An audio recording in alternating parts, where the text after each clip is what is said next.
Hey, brothers and sisters, let's talk about voting fraud again. I know if you listen to most Democrats, you'll hear there is really no voter fraud, or if there is, it's so small that it doesn't matter. And so we don't really need any fixes that would help with voter fraud. So let's see the story out of WECT News 6 that I just found, and let's see what we think about it. Headline: Canadian man charged with illegally voting in U.S. elections. Imagine that. I thought this didn't happen. That's what I've been told many times. So this looks like it's a story out of New Hanover County, North Carolina. It's from August 28th. Today's August 30th. Let's watch this video and see if it's related to the story and see if it adds any clarity. So hold on a second. Accused of illegally voting in southeastern North Carolina for decades. Federal prosecutors say Dennis Bouchard, originally from Canada, lives in Wilmington, but he never became a U.S. citizen. They say he lived in the area most of his life since he was a child. Prosecutors allege he's voted illegally in New Hanover and Pender counties for more than 20 years, now facing federal charges for voting in the 2022-2024 elections. Our sister station in Raleigh asked prosecutors why he's just now being charged for those two elections if they believe this has been going on as long as it has. But they would not answer. If we get details, we'll pass. So there you have it. A man who's been living in America for decades has also been voting for decades, according to the story, and has only just now been caught. Imagine that. I thought this never happened, and when it did, it happened very rarely, and we were catching all these people. Or that's what Democrats would have us believe. And, we can only probably prosecute him back to 22, probably because of statute of limitations problem. So this illegal voter, and I'm saying illegal voter because it was not legal for him to vote. I don't know whether he was in the country legally or not yet. Probably he was in the country legally, but we don't know that. We'll see. We'll read the story. He actually has been voting for years in American elections, which should not be the case in my view. But let's read more. New Hanover County, North Carolina. A man from Canada has been indicted for illegally registering to... Oh, my cat's messing me up. So my cat is here on the table. And he's having a good time with me. All right, so a man from Canada has been indicted for illegally registering and voting in federal elections in 2022 and 2024. According to the indictment, 69-year-old Dennis Bouchard allegedly lied about being a United States citizen to vote in federal elections, which included the 2024 presidential election. He allegedly voted in New Hanover County and Pender County. A press release from the United States Attorney's Office claims Bouchard never acquired U.S. citizenship despite having lived in the country since the 1960s. Wow. Despite his status as an alien, Bouchard certified that he was a U.S. citizen on voter registration applications in 2022 and 2024 when he cast the ballot in the 24 presidential election and the 22 congressional office. So, a lot of people are going to say, hey, he's been here for, 60 years. He should be able to vote. I say no. If he wants to vote, he needs to go through the process of becoming a U.S. citizen.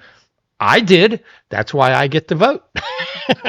So I don't care how long he's been here. If he wants to vote, he needs to be a U.S. citizen. The law is really clear on that. Now, the problem with the law that we really need to fix is most states do not require proof that you're a citizen to register to vote. And this goes back to the Clinton era motor voter law. They made this law and they put it in there and they wanted to have more people voting, which I think its goal was good, but the implementation was poor. Because as part of it, it does not require you to prove U.S. citizenship. They decided that was too hard for your average person to have to do in order to get a driver's license or or to register to vote. But I think it's critical. I think that's one of the three exploits that allows voter fraud is we don't have to prove we're U.S. citizens.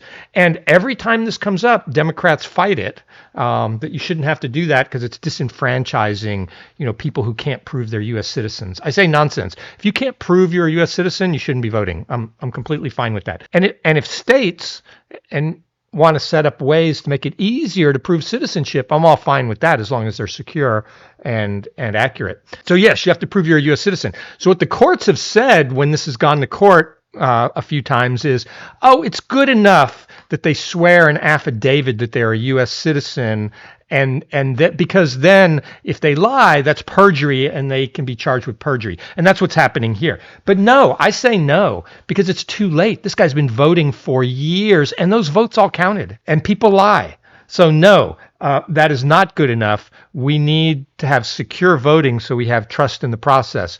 The other two exploits, by the way, I'll just throw it out here while we're at it, is voter ID. Everyone needs voter ID. I need an ID to drive my car. I need an ID to cash a check. I need an ID to buy cigarettes. I need to have ID to get a tattoo. I need ID to buy liquor. It really is, the soft racism of low expectations to say that minorities would be disenfranchised because, they're too poor, or they don't know how, or they don't have transportation, or whatever, for not being able to get a driver's license. Nonsense. They can get driver's licenses like everybody else. It's not disenfranchising them. And you know what? If they can't get a driver's license approved, then nope, they shouldn't vote. I'm completely fine with that. And then the third exploit is all the illegal aliens. So the Democrats have been importing votes for years. And then with all these illegal aliens coming in and many liberal stronghold states giving them out driver's licenses, guess what? All they have to do is sit there at the driver's license office and say, I'm an American citizen, or yeah, I want you to register me to vote, and poof, they can now vote. And unless they're caught, it's a problem. And you know what? The other thing Democrats love to do, look at the last election. They fought all the states that tried to clean up voter rolls. Because really the assumption with the Motor Voter Act was that people would clean up their voter rolls. It seems like there's one party out there that doesn't want to do that cleanup. And they find all kinds of excuses why that would disenfranchise people. But I say no. We need to have clean rolls. People need to be sure and have confidence in the system. And right now, because of these three fraud exploits, I'm not confident in all states. Now, some states are better than others. Some states have better processes that are followed. Some states don't. Look at Fulton County. Fulton County was just ordered by a judge to seat two Republicans on the voting commission. Fulton County, the Republican Party of Georgia or Fulton, had to sue because they wouldn't seat two Republicans. Well, a judge just came out and said that was illegal and found them in civil contempt. They've got to pay $1,000 a day. Now, who pays that?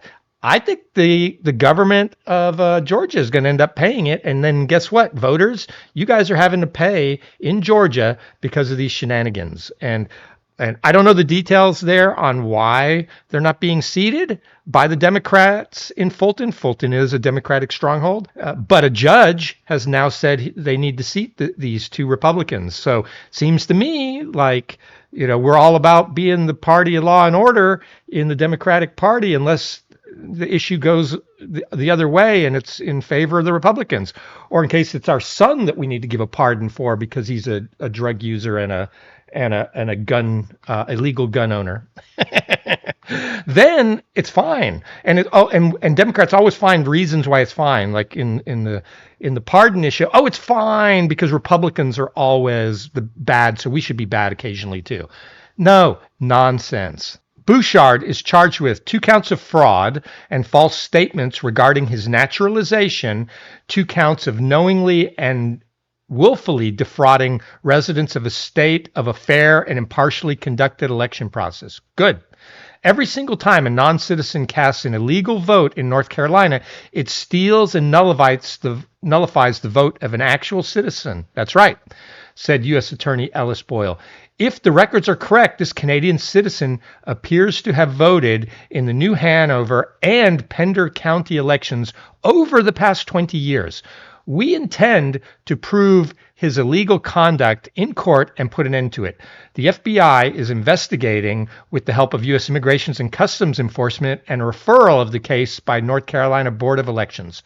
Hey, this guy's just voted illegally. I would deport him back to Canada. I don't care if he's been here for 60 years.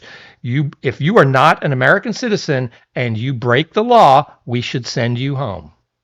Every American deserves to exercise their right to vote without interference in the democratic process. We appreciate the North Carolina Board of Elections partnership and commitment to working together to ensure fair elections in our state. If Bouchard is convicted, he could serve up to 5 years in prison for each count. So I say we give him at least 5 years and then we deport him. And I know he's probably in the country legally, most likely, but he might be illegal. I don't know. But it doesn't matter to me. Even if he was here legally, we should still kick him out because he broke the law. And we need people to pay a penalty for breaking the law in this country. We have enough American knuckleheads. Now, we don't need to import more. Agree? Disagree? Like, subscribe. If you don't like me, don't watch me. Tell me how I got this wrong. I'm sure a lot of people are going to tell me I'm too harsh for wanting to deport this guy. I'm sure some people are going to tell me that that he's been here for 60 years. He should be able to vote. So let me know what you think in the comments. Thanks. Bye.